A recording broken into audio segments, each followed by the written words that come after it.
Line with you. Now we have another timeline. Today is August 31st, so that means Roger Goodell and Tom Brady are back in court with the last shot at settling. The two parties return for a third and potentially final hearing on Brady's 4-game suspension. There's no indication that any progress has been made, but there is a deadline looming. The NFL and NFLPA have jointly requested that Judge Berman issue a ruling by September 4th, 6 days before the Week 1 game between the Steelers and Patriots. Judge Berman, however, hasn't promised a decision by then. Shannon, how does this all play out? Skip, I don't know if there's any way around Tom Brady not being suspended. Both guys have dropped their 8-ton anchors. Nobody's moving. If you look, the NFL adopted a policy in 2008 saying the standard in which we're going to use in judging all cases dealing with ownerships, front office, or players would be preponderance of the evidence. More probable than not, generally aware. Yep. If you look at the Wells report, if you look at Commissioner, what he's wrote, he's always stated that it's more probable than not. They worded it. Taking that to my bank. They worded it in such a way that it would stand up on appeal. That's what they need, Skip. Okay. They didn't need definitive proof. See, Mr. Kraft, when he got off that plane and muddied the waters in Arizona, saying if they don't find definitive proof, when he knew that was not the standard in which they would use. Okay. And so now, Roger Goodell has made it crystal clear, unless you accept some responsibility in this, and I'm not talking about obstruction, not cooperating with the investigation, that's not good enough for me. I need you to own up to the fact that you played a part in having those football underinflated. Did you do it yourself? No, absolutely not. But if you look at what Troy Aikman has said, you look at what Joe Montana said, you look at what Steve Young has said, all of them have said there is no way those balls become underinflated without Tom Brady's blessing. Okay. You know that, and I know that. Now, Troy Aikman he's been even stronger than I have. See, with me, it's not the message, it's the messenger. A lot of people in Boston, they don't really care for me ever since I called the National Guard. But Troy Aikman said, and I quote, Brady spearheaded and Belichick knew. That's what Troy Aikman, a 3-time Super Bowl MVP and a three-time Super Bowl quarterback and a Super Bowl I know him well.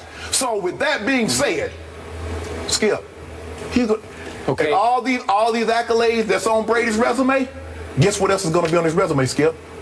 Suspended for conduct detrimental or integrity towards the National Football League. Okay, so you have been quoted many times on this show by the man who usually sits in that chair because you were on Stephen A's radio show. Yes. You've been quoted as saying you would not want Tom Brady in the Hall of Fame that you occupy. Are you still there? No, he deserves to be in the Hall of Fame. He's a Mount Rushmore quarterback. He's arguably, you can make a case that he's the greatest quarterback to ever play. Now, for me, the best player is either Jerry Rice or Lawrence Taylor. That's just me. Okay. But he's a Mount Rushmore quarterback. Now, whoever else you're going to add with him and Joe Montana, that's up to you. But he deserved for what he's been able to do. But this will also be on that resume. Okay. Do you believe still, to this moment, that Tom Brady cheated and lied about it? Absolutely. Absolutely. Absolutely. But if you listen to Judge Berman, he's saying well, Tom Brady's numbers were better in the second half with regulated side football. Under that argument, A-Rod's numbers are better this year than they've been in the past 3 years. And he's clean. So you can't use that argument. That's not the issue. The issue is not the outcome. Well, wait a second. A-Rod had his best postseason ever in 2009 when he was clearly cheating. But what about 10, 11, and 12? Well, I don't know. But he had one great postseason when he was on the stuff. But here's the issue. It's not the outcome. You're not punishing. Skip, they could have played with a bowling ball. They were going to beat the Colts. You're punishing intent. What did you hope to accomplish by underinflating the footballs? Okay, let me explain what has happened and drive this point home to you, because you're being so outrageously unfair, because you dug in initially when you read the Wells report, the day after you dug in with your opinion. Those opinions you're reading from those quarterbacks, I will bet you they were uttered in the next couple of days after the Wells report was out. I don't think Troy is moved. I'd be curious to see if Troy is still as dug in as he was after he has seen what has happened and heard what has come out of Judge Berman's court. Judge Berman has shredded the credibility and integrity of the Wells report. Shredded it day after day. Two big court days. We got another one today. Shredded it. And he has pointed out again and again, you, NFL, have no direct evidence against Tom Brady. This is a court of law. Tom Brady swore under oath in the appeals process run by Roger Goodell, of course.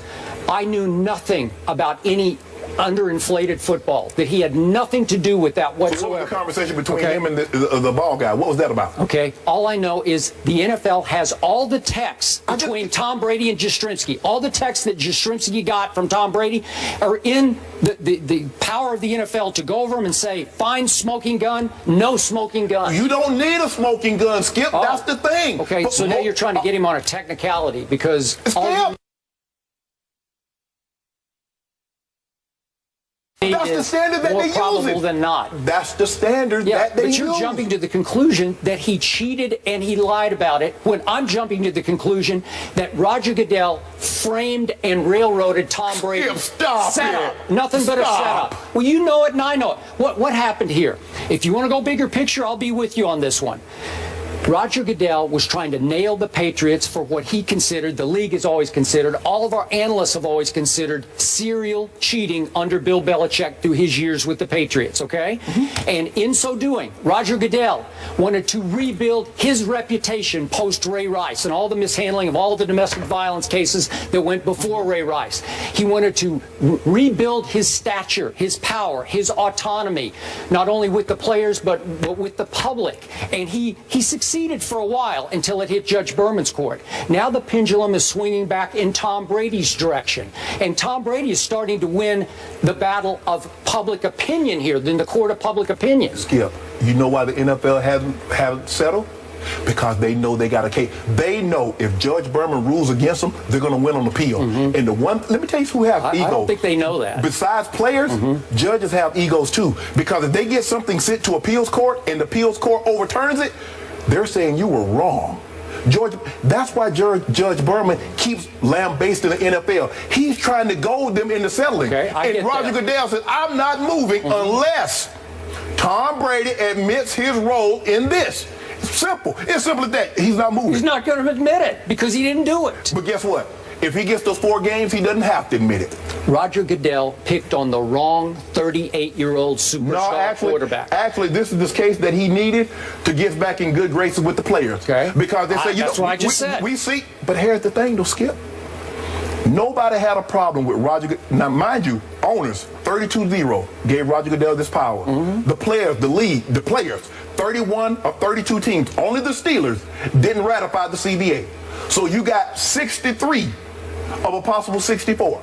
Nobody had a problem with Roger Goodell having this kind of dictatorship power until, guess who came to the party? Tom Brady. See, what happened in the CBA, everybody says, Kessler and D. Smith says, well, you're not going to even have to go before Commissioner Goodell. Let's take this. Who cares if he has all that power? Tom Brady had to go before Roger Goodell. He admitted it was a joke. But here's just a waste of time. Ray Rice got overturned because Judge Jordan says, hold on. The video didn't create a new incident. All it did was highlighted the old incident. You had already suspended him for that. You can't come back in hindsight into Adrian Peterson. Judge Doty said, hold on. This happened under the old agreement. You can't suspend him for the entire year and then try to suspend him again. They kicked it. He's back on the exempt list. Now, he's still not cleared to play. So if you think Judge Berman, I don't see it happening, Skip. I really don't. I would be shocked if Tom Brady. Here's what's going to happen. It's playing week 1. Okay, I will not be shocked because on Friday, I will bet you, Judge Berman will throw up his hands and say, I couldn't get either side to settle. So you guys, you all be my guest. Go on up to the Court of Appeals of the Second Circuit, and it will start and it will take 10 months to a year to try it in the Court of Appeals, the appellate court. And in that time, Tom Brady will be granted a stay, an injunction, and he will play the first 4 games. But here's the thing, that? Skip. No. The NFL thought of this in advance. They knew he was going to appeal. That's why they beat him to the court, so it'd be in New York. Okay, but they're losing in New York. No, they would have lost 50-0 in Judge Doty's court in Minneapolis. If the NFL actually thought they were going to lose, don't you think they would have settled by now? No, well, do you think Tom Brady would have settled if he thought he was going to lose? No. Jeffrey Kessler representing you? Watch this. Jeffrey Kessler was one with the sign that PBA that gave him the autonomy. Okay, remember? This is going to be an unprecedented victory for a player against Roger Goodell in the Court of Appeals. Lunch. Okay, you got he doesn't win. Salmon. I have a feeling this lunch is going to be grilled chicken and vegetables, no butter, no salt. I got salmon. I like salmon like his jacket. Okay. That's what I want. Okay. So you think 4 games? He's getting 4 games. He's getting 4. Unless he admits, it'll be down to 2. You're betting against the wrong guy. One thing you got to know about Brady, never bet against 12. I'm betting against somebody that has a 95-year history. The NFL, whatever they want, they get. All right, Salmon is on the line. So here's another scenario. If the sides don't reach a settlement and Berman issues a ruling, that still doesn't mean this is going away. As these guys alluded to, both sides can appeal should Brady lose. That doesn't mean he automatically serves a suspension. He could file for an injunction that allows him to keep playing until the appeal is heard. Should the NFL lose, it could also appeal in hopes of having the decision reversed. How about them Cowboys? Tony Romo was super on Saturday, but I can't say the same about the Cowboys defense. Skip will tell us if he is concerned. Are you blasting my Cowboys defense? Don't get mad at me. I've got the blue on. Time to get ready for another week, people. Stay motivated on a Monday and on the attack the same way Skip and our special guest analyst, Shannon Sharpe, are dealing with these subjects. Keep up with us today's show by heading over to IG, where you'll find today's total rundown. Make sure you tag a friend or join in on the debates by leaving your own takes.